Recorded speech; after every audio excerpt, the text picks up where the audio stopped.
entitled Homeless. Her body aches with exhaustion, her face consumed, wearing a troubled life on every inch of her.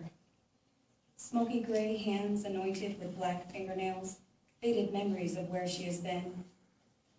There's a stench embedded in her fabric. Faces never lie. Where will she go next? People watching never changes, just new eyes, like we're all from some distant planet. Her eyes like vessels of sadness, leaving you to wonder why. Signs that say things like, need work, living in my car, hungry, please help, or I used to be your neighbor. She can't stay there, they won't let her. Who wants to leave the store and see that? Perceptions vary. The abstract version of reality helps to justify. Under a blanket of stars, she unpacks only to pack again. The crisp nights and the blistering days melting together. Nights so long at daybreak. The warmth of the sun thaws her to sleep, finally. What is significant? A warm shower, a drink, a meal, or the love of someone? Forsaken streets and their dark stories they tell, holding on to nothing. Do we dream the same? What happens? She calls the world her home, if only it would have her.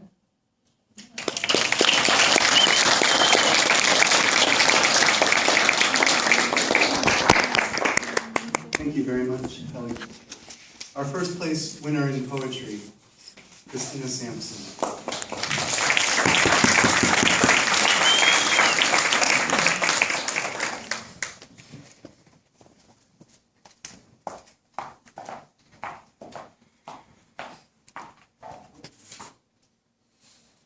Thank you. My poem is called Sin City's Racket.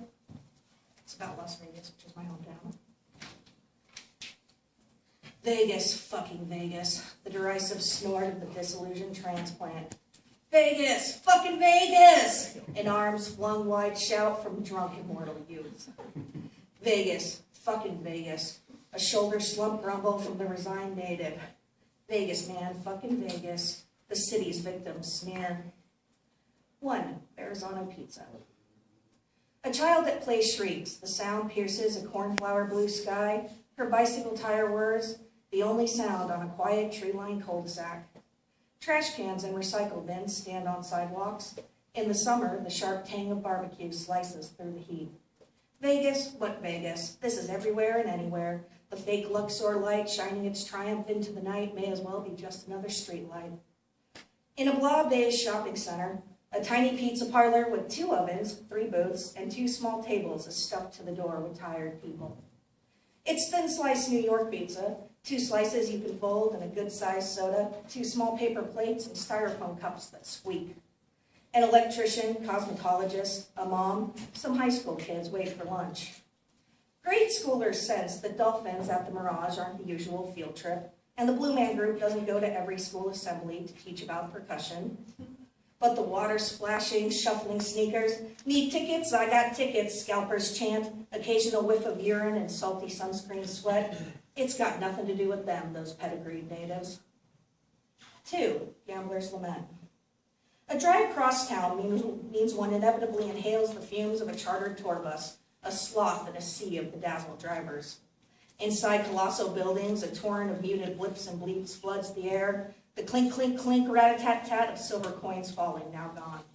Just the sound of hope is left, twisting together with the stale cigarette smell and sticky old spilled alcohol. It's the 1,000 ants itch of suspense on skin and the heavy, warm shawl of boredom. One more pull, press the 1 credit button, one more time. Just one more hand. The card slips silent as death from the dealer's shoe. One more drink, one more fiver, one more hour, one more chance. Locals play for member points, watching the counter tick towards that free jacket or the comped buffet. Almost like they're working the casino. The swag proves the house doesn't always win. Because this is their home. Take that, Bugsy, and you boys still down in Cuba. I'm eating on your dime. 3, growing up Vegas. As a little girl, I would run after my brother through tall maze of slot machines. trailing my hand in the shiny deep troughs as we raced to the Valleys or Caesar's Arcade. Sometimes you found quarters or a silver dollar, an extra life to fend off the boredom as back at the buffet the grown-ups' laughter ripples over a symphony of slot machines. All you can eat, half off with the Vegas ID, a great deal for those paying union dues and thankful for the benefits. Master Blaster, Street Fighter, Mortal Kombat, Donkey Kong, behemoths of diversion. Our own casino, even as we smugly bragged that we would never gamble when we grew up. Elsewhere, a young couple just married, and now the bridesmaids wend their way through the slots and tables in a monochrome parade for the fountain shot of the bridal party. Just a few 100 feet above, frayed marriages unravel as adulterers commit specific sins in a generic realm. 4. History is not a tourist industry. The group in City Hall's council chambers crackles with purpose, angry. Save the Huntridge, they beg, knowing no building older than 40 years is ever left to stand. Ah, the Huntridge. Her battered, wide, tall marquee defiantly stands ragged, the glittering sea around her. Rust bleeds into old woman cracks on her history book facade. In this city of new, the Huntridge Theater alone refuses to age gracefully. Now she's nice and broken in, the greasy ripped denim feel of underground punk. The locals love her for it. 5. Home. In the quiet cul-de-sac, the girl's long braid brushes her cheek and swings as she dangerously tilts the bike in canting whirls and wide daring turns, pulling up at the very last second. The street lights flicker on. The girl's mother calls her name.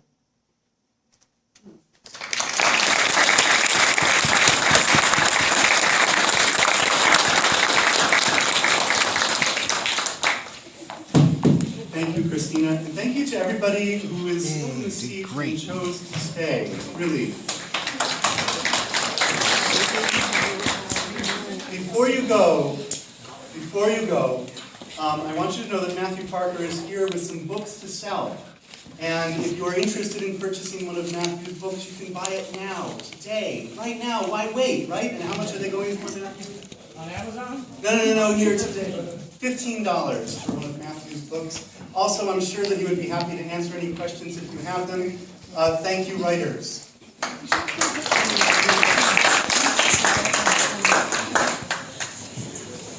As weird as that sounds.